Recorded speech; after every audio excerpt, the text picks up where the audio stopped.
Autolus is a UK-based CAR T-cell company with our own research, which is spun out of University College London. We are, however, a NASDAQ-listed company, so here is our forward-looking statement, and I point you to the SEC website for any further information on the forward-looking statements that I will be making.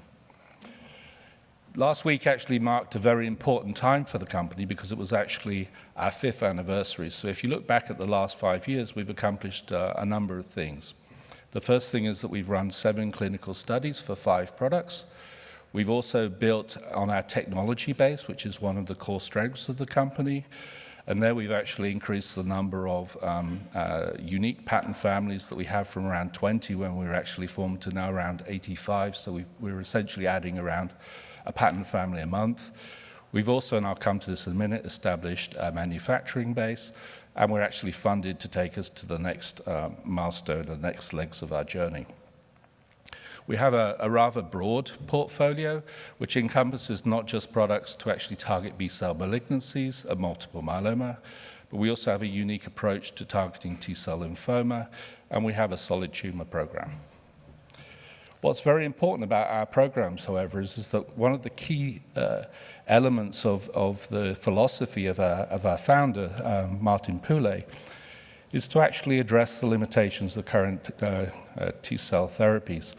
And one of the things that we're very keen to do is to actually look at ways in which the products can be improved, but also address other elements such as the heterogeneity of tumors and the fact that when you actually give a T-cell, one of the things that happens is the T-cell doesn't, when you give a T-cell, the tumor doesn't remain static. It tends to respond to the attack of the T-cell. So many of our products actually are designed with elements of actually overcoming things such as the tumor defenses. So very quickly to recap our portfolio, I'm going to share some information in a moment on AUTL1, which has a rather unique approach to actually reducing CRS, which is one of the challenges of the existing therapies. We're able to combine that CD19 CAR with CD22 CAR in the same product, and we're actually testing that in pediatric ALL in the academic setting. Our first product for DLBCL is a dual-targeted CD19, CD22 CAR, where both of the CARs are in the same product. And we then are able to add additional modules which address things such as the tumor defenses, the microenvironment. In multiple myeloma, we also have an active program, which we're now calling AUTO8. And we have a unique approach to T-cell lymphoma, which essentially targets different isoforms of the T-cell receptor, TRBC1 and TRBC2. And this is really aimed at eliminating half of the portion of the compartment of T-cells containing the tumor, while remaining half of the T-cells in place to actually enable the patient to maintain a competent immune system to fight infection. And then finally, what I'll do at the end of the talk is I'll also go through some of our novel approaches to solid tumors, the most advanced of which is a GD2 CAR.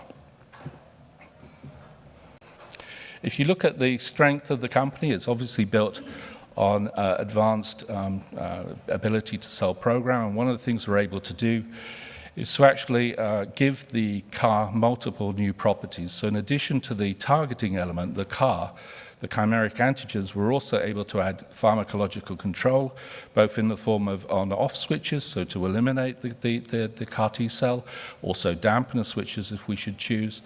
And then we can also add other modules which enhance the activity, either by addressing things such as the microenvironment, checkpoint inhibition, also that may actually increase persistence. And we're able to deliver those modules in multiple modules in a single vector. It doesn't help to actually have great technology if you can't deliver the products. So one of the focuses of the company has also been to build our own manufacturing base. And what we rely on is essentially a common foundation, a common platform, a single process that we use to manufacture all of our products, and which is both enclosed and semi-automated. And what that allows you to do is once you fix the process, unlike something like an antibody where you have to move to bigger reactors and you actually have to transfer the process to other factories, the main thing that you have to do once you fix the process is build capacity. And I'm pleased to report that after a slight delay, which we communicated, the cell and gene therapy catapult, where we make our clinical trial material, is now fully functioning. And we're also, it's very sad, I know, but we all get very excited as well about the fact that our first commercial facility, which will be based here in the US, in Rockville, is also taking shape. So it's a very sad fact that, our neighbors in Rockville can't understand why we're getting very excited when we actually go to a hole in the ground and jump up and down, but hopefully next time when I'm there, it will actually be above ground. So it's taking nice shape. What I'd like to do now is just discuss one or two of our products and the types of approaches that we actually take to actually try to enhance the features of a product. And our lead product is called Auto1. It's actually addressing adult ALL, which is a space at the moment which is not addressed by CAR T-cell therapy. This is clearly a high unmet medical need because the patients, after initial response, the majority of them will relapse, and then they have a median survival of around a year. Very importantly, the current standard of care is actually blinatumomab, and what we expect that CAR T-cell therapy will be able to do is double the response rate in this indication compared to the standard of care. So what we've done is we've actually, history has taught us that this is a group of patients that are susceptible to the adverse events of CAR T-cell therapy. So what we've done is we've actually designed a high affinity binder, which actually binds in a more physiological manner to the tumor cell and releases quickly. This is actually illustrated by this data, which is the subject of a recent publication in Nature Medicine. What you see is that you get the same affinity of binding, so the same tightness of binding of the CAR-T, of the Cat19 binder, but it actually releases in a more physiological way. So 9.8 seconds versus 21 minutes. So the advantages of this are really going to be threefold. The first thing is that the binding being more physiological, you'd expect less overactivation of the T cell, so less cytokine release. You'd also expect the T cell to be less exhausted, which might lead to both a greater persistence and a greater expansion. And indeed, that's what we've seen, and this is what's published. Peak expansion is approximately 3 times higher than Kymriah. The area under the curve is 5 times higher. And very importantly, what you're also seeing is you're seeing a more persistent product than Kymriah. And persistence has been a real challenge for CAR T-cell therapies, and we think it's particularly important in adult ALL. The other key part of the hypothesis was that you would actually have a product which was actually more tolerable, and these patients were really some of the very advanced patients with high disease burden.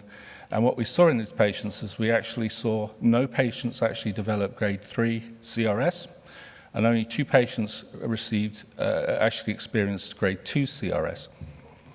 And that was in spite of the fact that we didn't preemptively use tocilizumab or steroids. So here is really a quite meaningful benefit to the centers because it's both a more tolerable product for the patients, and also it's a more manageable product with no patients actually being admitted to ICU. We should never forget that each of these green lines is a patient that's responded, and we're always cognizant of the important benefits that CAR T can bring, and very proud of them. What we actually saw that was in 8 of the 9 evaluable patients, we were able to achieve a molecular CR. 1 patient was non-evaluable because they expired before the first assessment due to a pre-existing condition.